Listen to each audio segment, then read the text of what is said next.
Hi, Danny. How you doing, man? Did you bring the kids? Well, yeah, we go.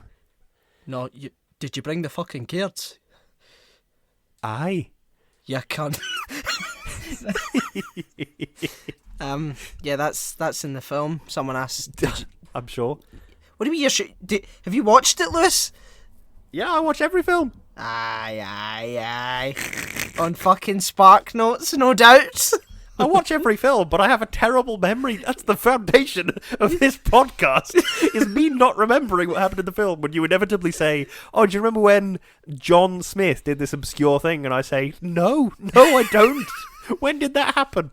Well, there you go. I mean, it was pretty obscure. But, yeah, so, but before we get into what we're talking about today, we've got some bullshit for you. We do! Yes, so let's spin the wheel. I'm ready, Dan. Spin the wheel whenever you want, whenever you're ready. I'm doing it again. Woo!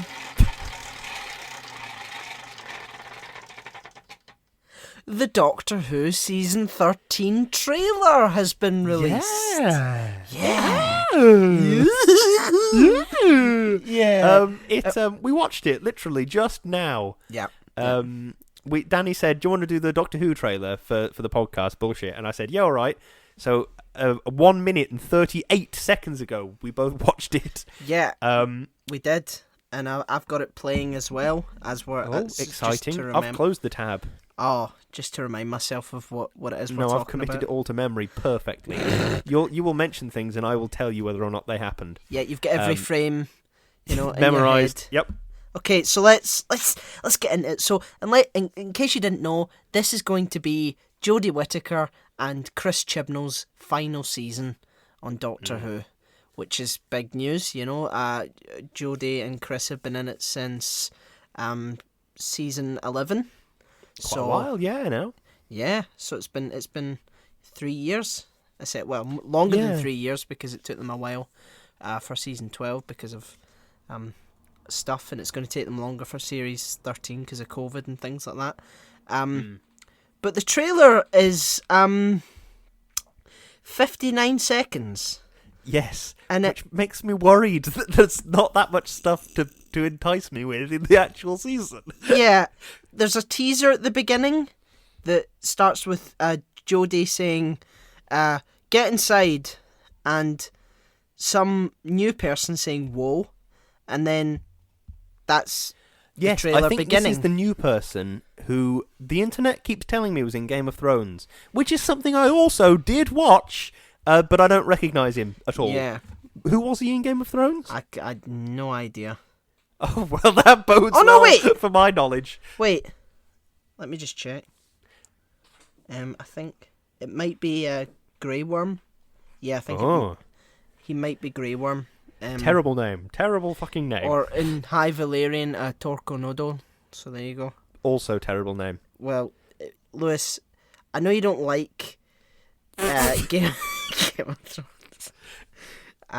No, I don't like Game of Thrones, but I like being a dick. So yeah, this is the situation we've ended up in. Yeah, I don't know if it's true. Yeah, Game of Thrones Grey Worm actor to play Hero Vinder. There we go. Vinder. There you go. So yeah, so the trailer is the trailer thought that it was necessary to put in that get inside and whoa twice rather than showing us different things. This is a bit of a controversial theory of mine, but I think trailers might be better if you just showed me a scene from the film that's very good. Or the film, or the whatever it might be, the TV show, radio play, whatever. I think that might be an interesting way to do trailers. Show me something that's very good from the film that will make me want to go and see it. Because I think, naturally, good storytelling makes you ask questions. If you show me a good scene and I think, oh, who was that guy knocking at the door? Why are they in some kind of stately home? Why is this happening? Why is that happening? Why are they all wearing period clothes? Then that makes me want to go and watch the thing that you're producing. Yeah. And if the performances are good, the camera work is good, the audio work is good, I'm going to be impressed by the quality as well. So I've always thought maybe that would be better, rather than this insanely fast, choppy, you have to watch it 10 times before you understand it, sort of trailer style. Yep. It seems to be so very popular nowadays. Yep. Some of the titles say This is the Doctor's biggest adventure yet. I mean, Mm-hmm. I suppose all trailers would say that. Yep. We get some John Bishop in action. He says, "No way," or no way, and then falls and is like, and Yaz is like, yeah, like that. Mm-hmm. So that's. I do like Yaz, so I'm glad that she's still in it. Yaz is a good character. I hope that we see some character development for Yaz. That would be good. That would be good. I'm not holding any hope, because we had some character development and then it all went down the pan in the final episode of last season. Yeah, so it did. Maybe this series will do a similar... I have no idea. But I am holding out a little bit of hope, knowing that this is taking a different sort of narrative structure, which should be nice. Yeah, we discussed that in our last bullshit. A bit sort of different narrative structure. Do you know what I think they should have done? They should have taken a leaf from the Crown's book. Okay. I don't know if you saw a history book, real life. I don't know if you saw the striking image of Imelda Staunton as Queen Elizabeth. It looked pretty, pretty accurate to how the Queen looked in the 90s when this is where the Crown is set. So if they had a sort of striking image of something and put that out, that would probably have garnered a bit more mystique. Rather than exactly. A trailer that's a minute long and has a teaser for the minute-long trailer. I don't think there was any need for a teaser because the trailer is the teaser, you know? Yeah, plus, one thing I did like from the trailer, this might just be my specific brand of nerd, but the thing that John Bishop appeared to fall into looked, to my eye, to be like sort of an ancient Egyptian tomb, because I think Yaz was wearing like period clothes, like as in Victorian era sort of Egyptologist type period clothes. So I was thinking maybe that could be an interesting thing about what the curse of King Tut's tomb was all about. Absolutely. What was his name? Was it Howard Carter, the bloke that opened that tomb? I can't remember. Yep. And maybe we'll get some kind of horrifically not very good commentary by the BBC of when you walk around like the British Museum, it says, the museum acquired this in 1853. Do you mean the museum went and stole it from wherever it was? Yeah. No, sir, that this was acquired by the museum. Maybe we'll get some really poor commentary by Doctor Who on that. Or maybe we'll get some really nuanced and pretty entertaining commentary on it, which I'm certainly hoping for. I'm hoping for, yeah. Hope for the best, plan for the worst, though. So I'm buying a big tub of Ben & Jerry's so that for every sad thing they say that makes me sad, I can have a big spoonful of Ben & Jerry's. Absolutely. Some of the comments, we could read some of them. Go on then. I'll be honest, the way this is edited just screams like the editor didn't have enough clips to do a full trailer with a tight deadline. It does. And assets it based... Does. Yeah, and assets based on the costume, so they made do with what they had. Just feels rushed and unfinished. It does a little bit, I have to say. You're hiding something. Any questions? No? See you soon. This trailer seems suspiciously self-aware. I feel like they thought that if they showed that clip of the guy saying "whoa" enough, that's how the fans will feel. Jesus. The end One of them was... says here... go on, sorry. Sorry, on you go. This trailer shows that Series 13 still exists, and viewers are just as clueless about what happens in Series 13 as before. Yep, this trailer has not taught me anything. No. I can tell that Jodie Whittaker is a charismatic performer, so is Mandip Gill. I don't know if John Bishop is. I like John Bishop's stand-up, so I suppose that's maybe good. Just because I think that, what's his name? Bradley Walsh is a bit funny on the chase sometimes, doesn't mean that he needs to... True. Get a fucking... The end was literally BBC saying to us, any questions? No, see you soon. That's true. Yeah. There's a jetpacky thing here. I don't really understand what's going on. This was in the trailer. Sorry, I'm going through and looking at some key bits. Judging by the boots and the trousers, I'm thinking this is the Doctor on one half and... I don't know, it could be Yaz on the other half. This is just a random pair of legs. It could be anybody. So I'm excited to see the jetpack planet thing, whatever the hell that is. Yep. That's going to be good. her biggest adventure yet, so we're finally getting a proper season-wide arc. Oh, That could be interesting. it could be. I'm looking forward to seeing Jodie Whittaker using a slingshot. That would be good, I suppose. Yeah, interesting that the whole season will be one story this time. Yeah, so that's someone's commenting on what we did a bullshit segment on. Sorry, hang on. I'm just doing some quick maths. This YouTube video is 58 seconds long. The trailer stops at 42 seconds and starts at 10 seconds. So it's only 32 seconds long. So what Is it 10 seconds? I thought it was 4. It's the wee 4, teaser at the beginning. Whoa, eyebrow raise, and then 5 seconds in 5. It's the trailer that starts. Oh yeah, and then it goes. I buggered that up. And then it goes to. It goes right to. So Jodie Whittaker walking through some fog. 43. Yeah. So there you go. I do like that they're leaning into the sort of pattern from the jumper. The sort of not quite a rainbow, not quite not a rainbow, whatever it's meant to be.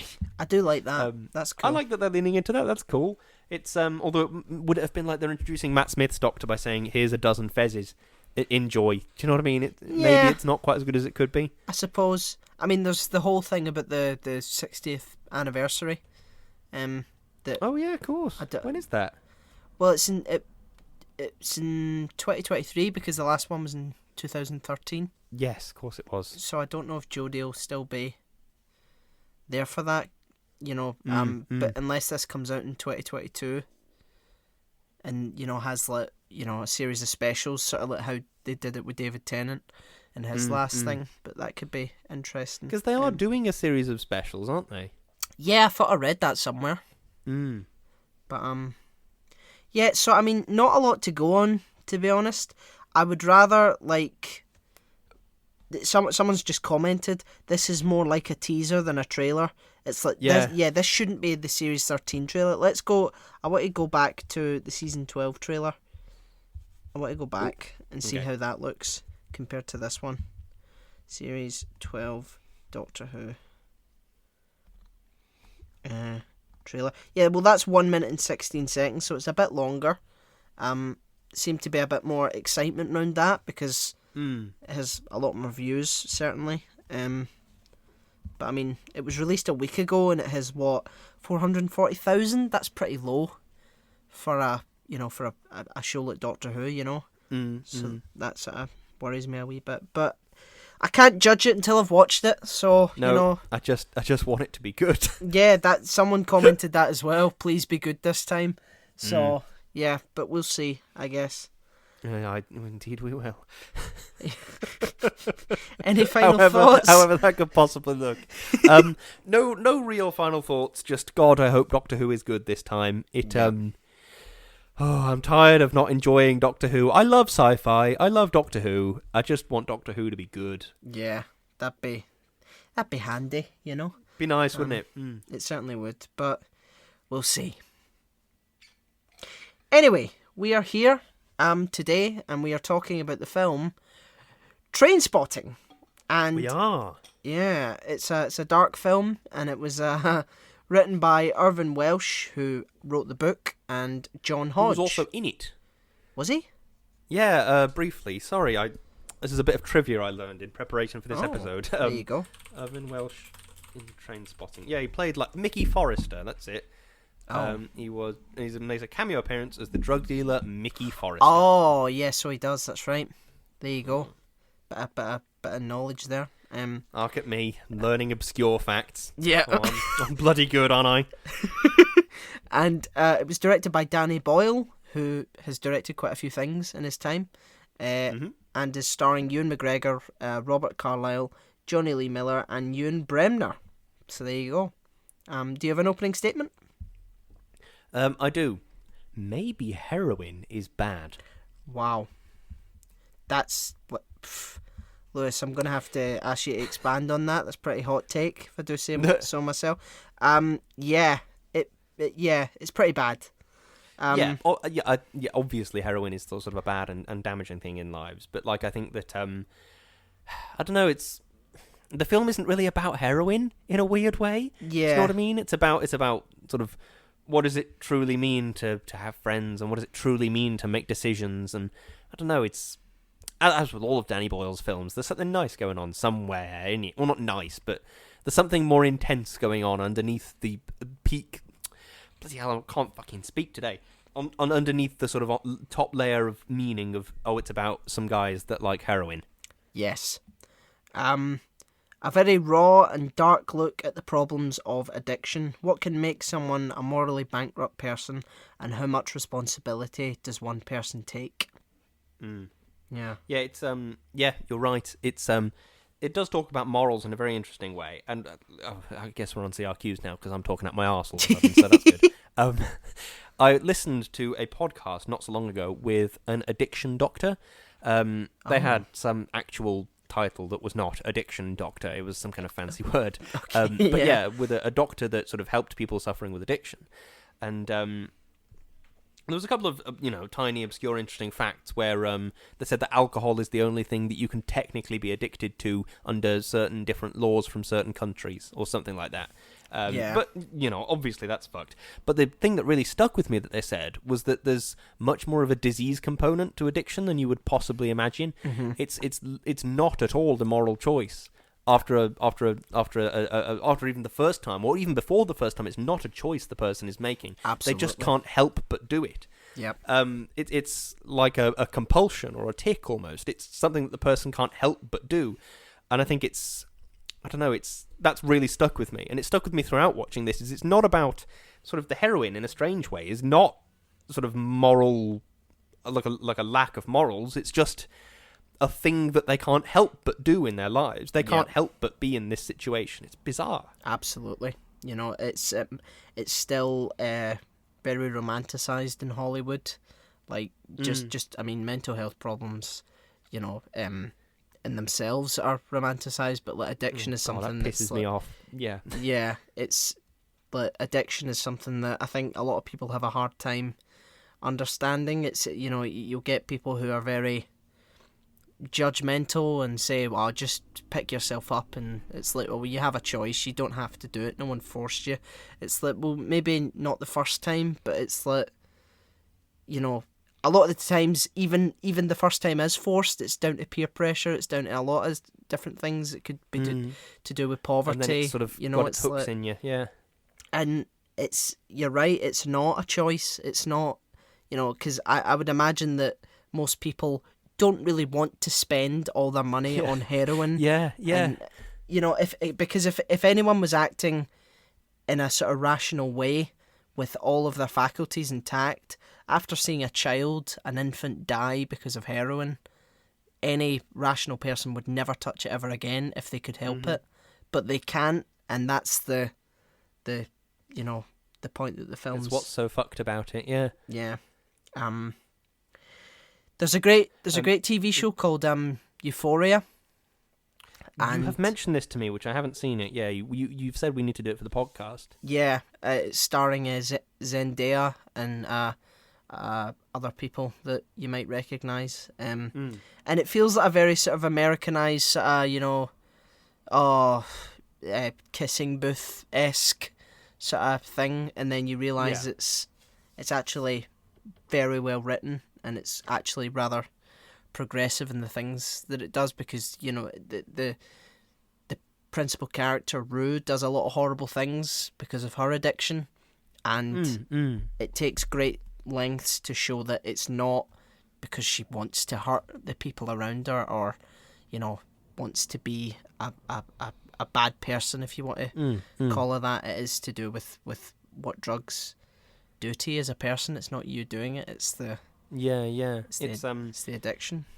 Yeah, and that's one thing that really frustrates me about, like you briefly touched on it a few moments ago, is the sort of the glamorization of mental illness in Hollywood. It sort of infuriates me, this idea of such a tortured soul, and it's it's part of their art. Their depression is part of their art and stuff. And Van Gogh ate paint because he wanted to get the yellow happiness inside him. No, he ate paint and cut his ear off because he was depressed. Yeah, because he had severe mental health issues, and if we'd have had a therapist, maybe his paintings would have been different. But he would have lived a lot longer, and isn't that better? Yeah. It really pisses me off, this, for obvious reasons, but it really annoys me, this incessant glamorization of mental health issues. And the big one in recent years has been 13 Reasons Why, which, by the way, is on sort of its 3rd or 4th season now. They keep making that, which is insane. It's ridiculous. I mean, it's the person that it's sort of focused around has sort of deep mental health issues, but rather than it being portrayed as something that's like needs to be resolved and she needs help, it's portrayed as she's different and she's special, and her mental illness makes her amazing, and it's like, you know, oh, she's just above everyone. I'd love to have that someone really, like that. It's someone who has those problems, you shouldn't be revering them, you shouldn't be emulating them, you should be helping them and hope that they can get help in their life, and that's what really frustrates me. No, I couldn't agree more. I read the book, and I remember thinking as I read the book, okay, so all these people have done these horrific things to this girl, and she's killed herself as a result of these things. So are they going to face some kind of comeuppance? Yeah. No, not really. It's just some kind of moral thing. Okay, and no one's going to educate anybody on mental health? No, not really. Okay, and it's the most insane handling of that. And speaking of someone who was very depressed for many years, it's just so fucked. Yeah, and I think it's one of those things that depression is not something you cure. It's something you learn to live with and learn to deal with and learn to function in spite of. Yeah. Really, literally in spite of. On some days, it's, you know what? Fuck you, depression goblin. I'm going to go and make a sandwich because I fucking want one. Yeah. And I think that's the life you have to live some days. And it infuriates me to see that being so glamorized and adored. And I think the only reason that Trainspotting is sort of, here we go, me bringing it back round somehow slowly, is the only reason I can sort of get on board with what Trainspotting's doing is because they do point out, the drugs, it fucks them up. This is something that they can't help but do, and it really fucks them up. Yeah.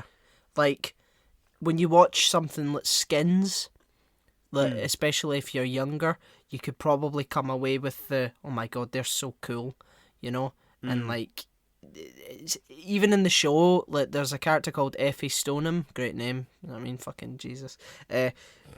It's portrayed in a very sort of biased way, like, oh, Effie sees through everyone and she's, you know, so but it's like when you look at it, she has deep-seated psychological problems that no one is helping her with, because her parents also have deep psychological problems, and rather than it being portrayed in a way where she needs to get help, it's like, no, she's just going to float through life, and it's just, you know, she's just one of those people, and it's amazing, and it's really cool. It's horrible. You know, it just romanticizes it to fuck. And where that sort of splits between this film, no one at the end of this film you would want to emulate. Like that's why I think it works. It's like Renton has that speech at the end of the film where it's like, yeah, I'm done with all that. I'm going to get a job just like you. And it rings hollow, because that's not how addiction works. It just seems as if it's like, constantly throughout the film, it's I'll have one more hit for for old time's sake and stuff like that. That's essentially what it is. You know, it's incredibly difficult. It's not a choice that you can just sort of drop whenever you want. It's something that you need a lot of help with to get over that. Yeah, and that's you're completely right on that, and it's something that gets me about alcohol addiction. People don't realize how physically dangerous it can be. Like, you physically cannot go cold turkey from intense alcoholism to sort of normalcy. You physically cannot do that. You will die. You need to be supervised by a doctor in that situation.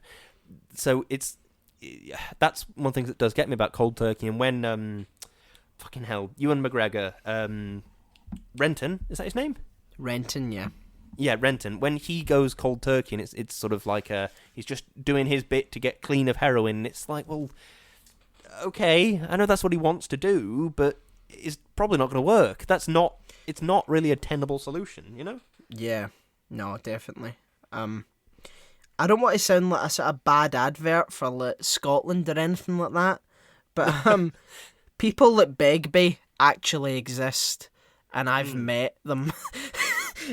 There are people that are just like that and sound like that and behave like that and just are so like I mean, fucking beyond reproach. You know, Yeah, I mean, yeah. like, it's easy to see Begbie as like, you know, he's a villain, but he's clearly got psychological problems as well. You know, all of these people are just incredibly damaged, and it's a commentary on that, and because it's, you know, film can glamorize it, it's hard to sort of keep that in your head that these people need help rather than, you know, I'm gonna go and spend all this money and get more you know, it's like it's really weird how that's being presented. No, you're right. It's a tiny thing. I did not know this was in Scotland until I started watching the film. All my life I've heard about Trainspotting, Danny Boyle's big film, and the thing that like there's like this amazing sort of film, and then I watched it and I was like, oh god, it's in Scotland. I had no idea. That's not at all relevant to anything. It's just a tiny thing that I just thought of. Yeah, no, definitely. I'm very sort of, because I've read the book Trainspotting. And like, I think I have it, but I haven't read it. Yeah, it's a very good book. It's constantly been said about Irvine Welsh's sort of books that they're incredibly difficult to film. And there's another film by I can't remember who directed it, but it's called Filth, and it's starring James McAvoy, and a lot of Irvine Welsh's work is like very sort of abstract. And the sort of metaphors that he uses, like, you know, with the Renton sort of swimming down into the big toilet, you know, and like just sort of abstract stuff like that, or when he's trying to get rid of the drugs in his system. This film works in that way, whereas Filth falls a bit shorter because there's like literary stuff about like a tapeworm being a narrative device and stuff like that. And it just makes it a lot more difficult to try and, you know, look at it that way. But this film really does it very well, and there's a humour to this film that Filth doesn't really sort of quite capture. It's just so unrelenting, and it's incredibly unpleasant to watch because there's like, you know, you can get sort of redeeming character features with like characters like Spud in this film, who's like, you know, he has problems, but he's endearing in a lot of ways, and he's got that sort of innocence about him, whereas everyone in Filth is just fucking shocking. You know, it's like it's called Filth for a reason. So that's just comparing those two films, because I think if I'm right, those are the only two films that have been made about Irvine Welsh's work. Because I think Trainspotting 2 obviously was a film. I think it was also a book. I think the book was called Porno or something like that. Yes. Well, it's interesting you bring that up because I auditioned for it, and I remember you mentioning this a while ago on the podcast. Yeah, and I met Danny Boyle, and he was very intense, shall we say? And I asked him, "Is this like a sort of direct adaptation of Irvine Welsh's book?" And he was like, "No, it's more my sort of iteration of it." And I was like, all right, okay, because it is. I haven't read the second one, but it is different in a lot of ways, and it proposes that Renton has changed, and that what he said to do at the end of the film, he went and did, which is this the film or the book? The film. Okay. And it makes a great point about the giving Spud the money, as if that's like a good choice, because he was still a drug addict. And, you know, what is a drug addict going to do if they're given, like, you know, thousands of pounds? You're going to go and buy drugs, they go, and that's a point they make. So, like, Renton comes back, like, 20 years later and has to, like, deal with, you know, his three, in quotation marks, friends, you know? So it's, it's interesting from that perspective. But I think that it stands better on its own, you know? As a sort of, just a slice of horribleness to sort of show you what drugs and things like that can do, especially like poverty as well, and how that Yeah. informs it. Yeah, I've got a note written down here that I'm struggling to sort of decrypt from my nightmarish handwriting. I've got Tommy equals the baby, ? Died from neglecting/indulging his inner chimp. The inner chimp. Are you aware of the inner chimp? This idea of you have an inner chimp? No. Okay, I mean, it sounds like one of those things that you're familiar with, and then it's like you just need someone to sort of explain it, to click it into your head. But go tell what's the inner chimp? The Inner Chimp. It's this book written by a doctor of psychology. It's supposed to be this sort of self-help concept, but it's more interesting if you just sort of interpret it to the rest of your life. The idea of like the human you wants to, I don't know, have success in your job and to have sort of abstract concepts that the chimp that you evolved from can't really understand. So you have to sort of find a way to placate both the chimp and the human in order to find success in certain aspects of things. And I thought Tommy and the way he sort of died from... this is another thing that you might not have heard of. Are you aware of that thing where they give mice heroin? Yes. Yeah, the mice will essentially just press the heroin button and forgo food until they die. Because heroin is just great, apparently. Don't do heroin. But like don't do heroin. But the point I'm slowly coming around to is perhaps Tommy is sort of... he leant too far to one side of the chimp scale and sort of indulged the inner chimp to such a degree that he just died. He sort of neglected the sort of the human desires and went full chimp. Yeah, I mean it's a poor way to explain it, but do you see what I'm getting at? No, absolutely. I mean that's an interesting way of looking at it. You know, especially the way you sort of bring up the baby. Like both of them are like. Maybe it sort of goes back to that sort of responsibility argument. Like, is the baby's death any different to anyone else's death, if you know what I mean? Because, I mean, like most medical professionals know that like drug addiction is like a certain amount of responsibility can be put on people, but ultimately it's something that cannot be helped unless you're given help, you know? It's not something that you can just drop like that. So, like, you know, I mean, it's shown in the film immediately after the baby's death, the mother immediately just goes back to, you know, getting more heroin. It's like no one with all the faculties would ever do that.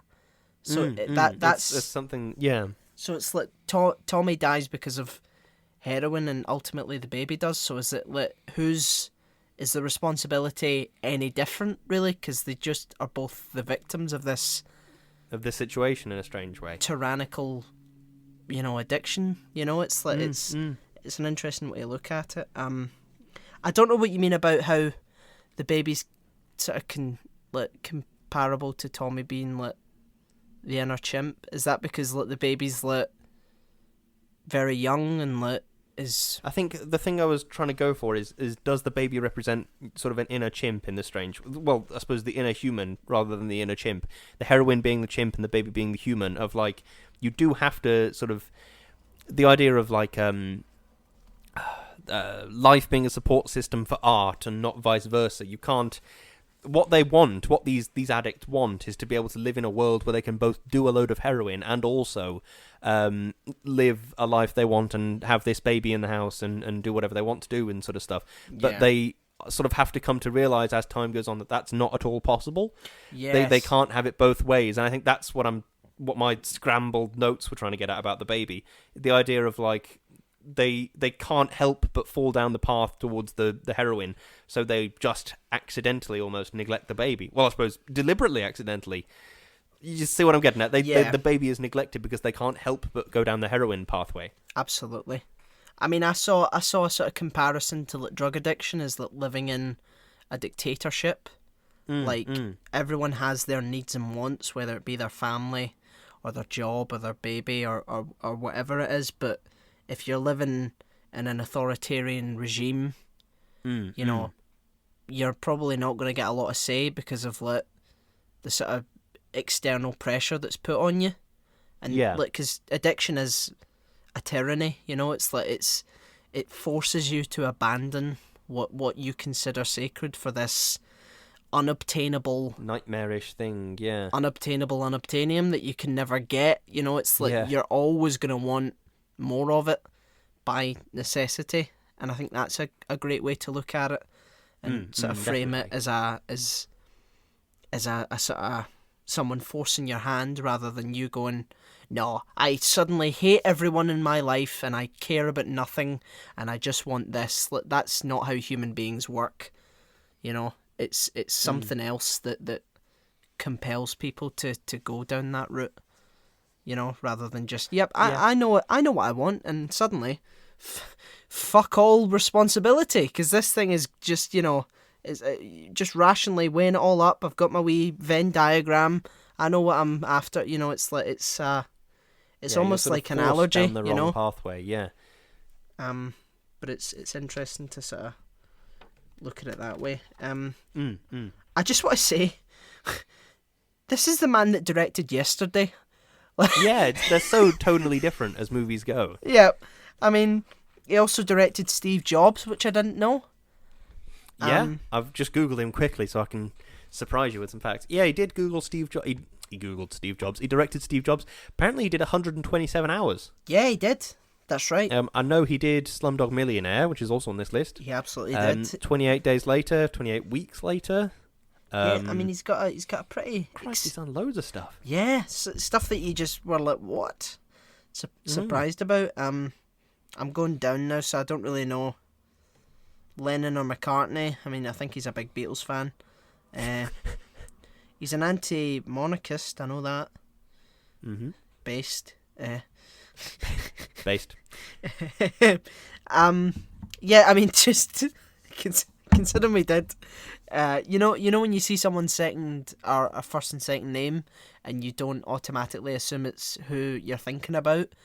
That's what I thought when we reviewed Yesterday. I was like, no, that can't be Danny Boyle who did Trainspotting. I mean, there's just like nothing going on there that would even like, because a lot of filmmakers have like thematic sort of through lines, whether it be you know, Quentin Tarantino or Paul Thomas Anderson or people like that. They always have a sort of, you know what I'm saying. But I do understand what you're saying, yeah. So yeah, it's interesting to see it that way. What do you think Danny Boyle's through line is, if he were to have one? Temptation. Yeah, that's a good one. Yeah. I in a strange way, I sort of view his work as like life in a strange way, sort of the exploration of Choose life. the intense life, the characters in the things he's talking about, like as in it's easy to sort of imagine Steve Jobs or some random pop star or addicts. It's easy to just give them a personality that you think they have. Maybe his work is to some degree about sort of diving into the intricacies of that and saying, okay, but what actually is that like? What actually is the truth behind that situation, and sort of ripping the face off of your preconceptions. Yeah, definitely. No, Which I suppose is all cinema in a strange way. Yeah, I mean maybe desperation. Because now I'm thinking about it, like with 127 hours, which is like very much about desperation. I don't know, but sometimes you get people who just like doing completely different things, you know. I mean, Robert Carlyle plays John Lennon in Yesterday, so I kind of that's why I was like, maybe it is that Danny Boyle, because of, you know, he's probably called up Robert and just been like, oi, get in this film about the Beatles, you know. That's my Danny Boyle impression, folks. Flawless, yeah. Amazing. Better than Bernie Sanders. Do you have a favourite character out of the four big uns? No, I don't. No. I think it's impossible to have a favourite character. What, do you have a favourite character? I'd say Spud. Yeah. Spud's probably the most innocent out of all of them. He's the most victim-y. Yeah. In a strange way. That brings me to another question.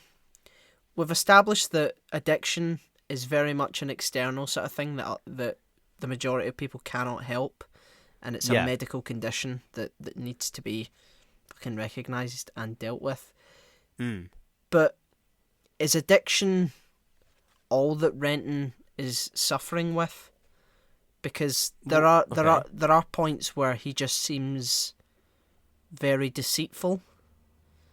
Like, Okay. I mean, how does it? Like, I mean, I guess you could say that all of his actions are to do with addiction in a sense. I mean, maybe he took that money to go buy more drugs, but like, I mean, he also, what else does he do? He has well, he has sex with that schoolgirl as well, which is that throws you off when you watch that. But Yeah. but also then again, he didn't know. But it's like is it him being malevolent, or is it circumstance that makes him malevolent, or is it a mixture of both? That's an incredibly painful question. I'm not entirely sure, because he doesn't seem to be an outwardly malevolent person, does he? He doesn't seem to be outwardly hateful or violent or any of those sort of things. That's another thing I sort of wrote down, is it's kind of about nature versus nurture in a strange way. Yeah. How much of these people's actions is because of who they are, and how much is because of the situation they find themselves in? It's sort of impossible to say. Yeah. I don't know. Do you think he's a malevolent person? Well, I went to see the stage play, Okay. and they make him a lot more malevolent in that. They make him do some stuff that has nothing to do with drugs, and that he just I mean, I think there was I think at Tommy's funeral, he has sex with Tommy's mum.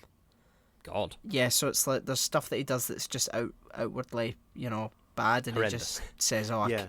because I can." It's there's a certain amount of that, but I think in this he seems more passive in that way, where he's just going along with it because of the circumstance. Is he more malevolent in the book? You said you read that. Yeah, he is, because the stage play sort of takes cues from the book as well. But I suppose if you're making a film, you're probably going to want to make the protagonist a little bit more sympathetic.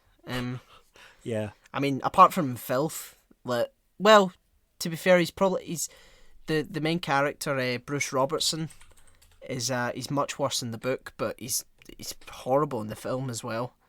Ewan McGregor and James McAvoy give really good performances in that sense. I mean, it's no surprise to anybody that Ewan McGregor and James McAvoy are superb actors. Yeah. Just in case anyone was out there well, I'm not fucking watching Is he them. good? Oh, I don't know. Yeah. I've just Googled filth, and apart from lots of pictures of James McAvoy sticking his fingers up and looking miserable, there is a review from The Guardian, 2 stars. Is the movie that bad? Well, that's the question, because of how utterly unrelenting it is. I mean, I like what's his name? Who's the British reviewer who does a lot of films? Mark Commode? Yes, him.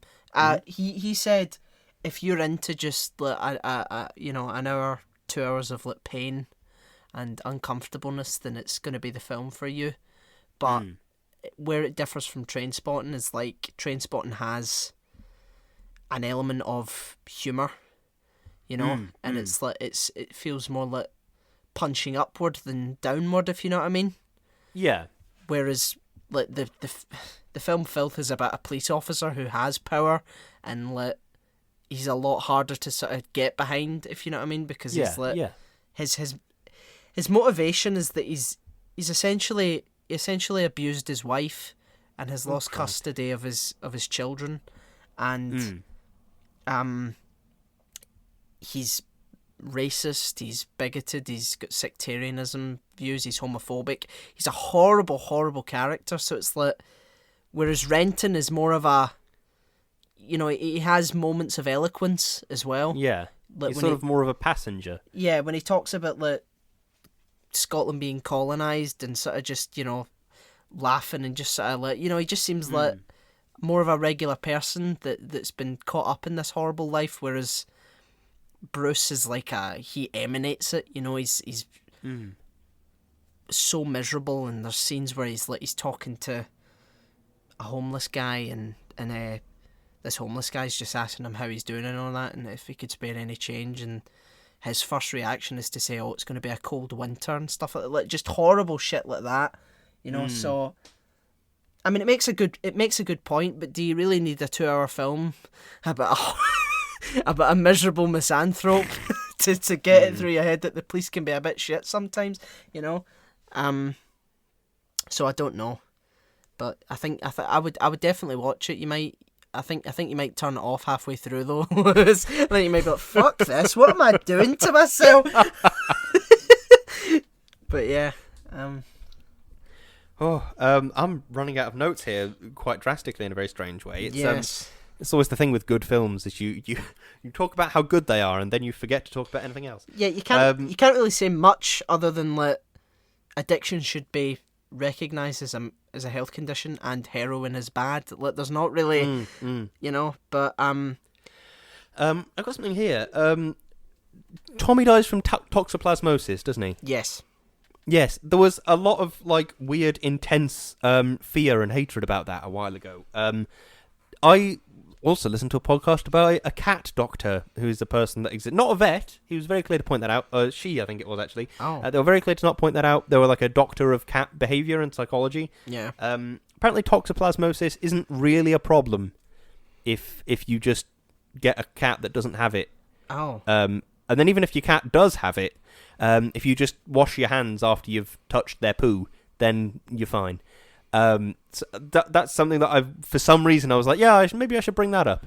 Wow. Not entirely sure why, but yeah, that's the only extra thing I have. Yeah.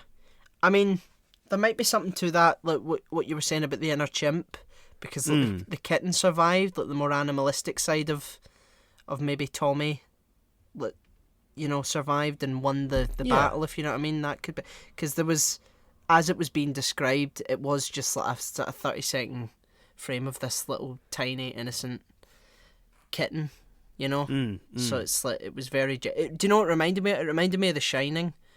That scene where it's that guy wearing the bear suit, and it's like, it's so jarring with such a horrible situation. There's just this funny image or picture of, like, you know, humour or jolliness. That kind of was weird in the Shining movie. I didn't get it in the Shining movie. I remember I looked it up, read an explanation, and still didn't get it.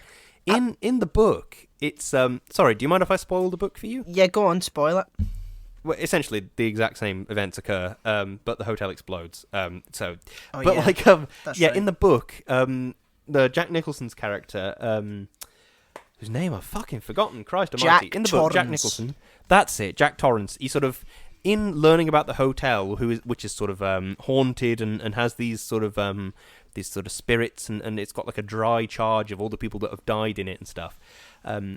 Through being in the hotel and learning about the hotel's past, he sort of is able to travel back in time a little bit and interact with the spirits of people that have died in the hotel. Yeah. And then in the bar, he's like sat having a drink because he's a recovering alcoholic. Mm-hmm. So it's like a big thing about when he travels to speak with these spirits, he can drink because he thinks there's like it's okay because he's not really doing it and stuff. It's like a whole thing to do with his alcoholism, which I suppose kind of ties into Trainspotting in a funny way.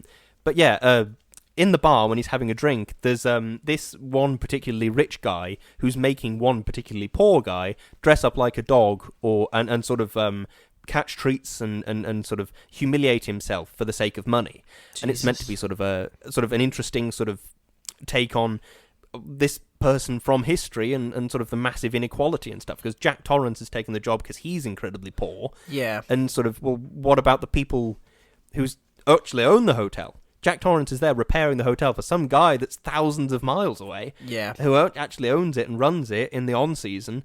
So what does it actually mean for Jack to be sort of maintaining the hotel? And that's what I took from the book. But then in the film, it's just kind of some guys, and one of them's dressed like a bear. And I think it was confirmed that it's meant to be the same people from the book, but the bar and the bedroom. And I remember thinking, what? It doesn't make any sense to me. It's just not explained. I just don't get it. Oddly enough, I prefer that because it's so weird and it's so out there. I was horrified the first time I watched it. I was like, what the fuck is this?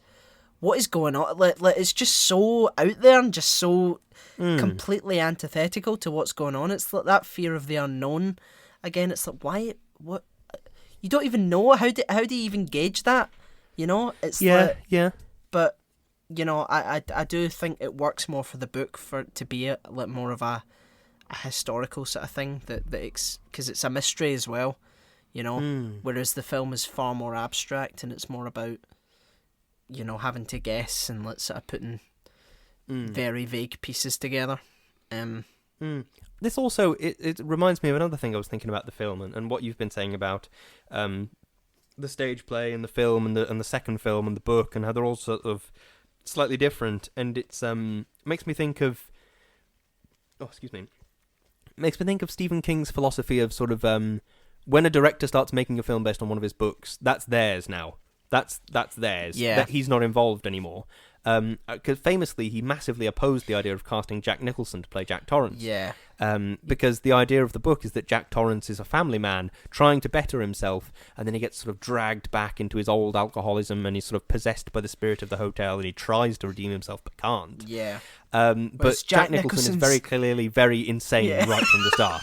You know what I mean? He's so fucking creepy to just begin with, and he's like, "Yeah, I mean, I heard him a long time ago, but well, it's just, there's no doubt that he's gonna end up fucking killing someone at some point, you know." And that he makes some offhand quip about the Donner Party eating each other. It's like, oh well, he saw it on the television. God. I mean, I suppose if it's like, I think The Shining is a good film, and I'm sure I've said this about a million fucking times, but like it does a thing that very few horror films begin to or do. It never lets up. It's like, even when it's sunny and there's nothing going on, there's horrific noise, and it always keeps you on edge, you know, and it keeps that sort of level of fear there.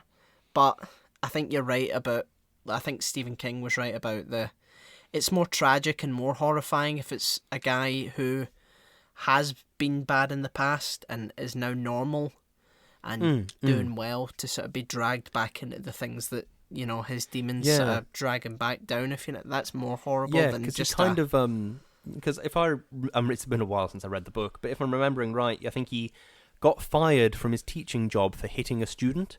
Yeah. I forget what it was. I think the student was slashing his tires or something. And he describes it in the book as like the red mist descended and he just smacked the kid to the floor.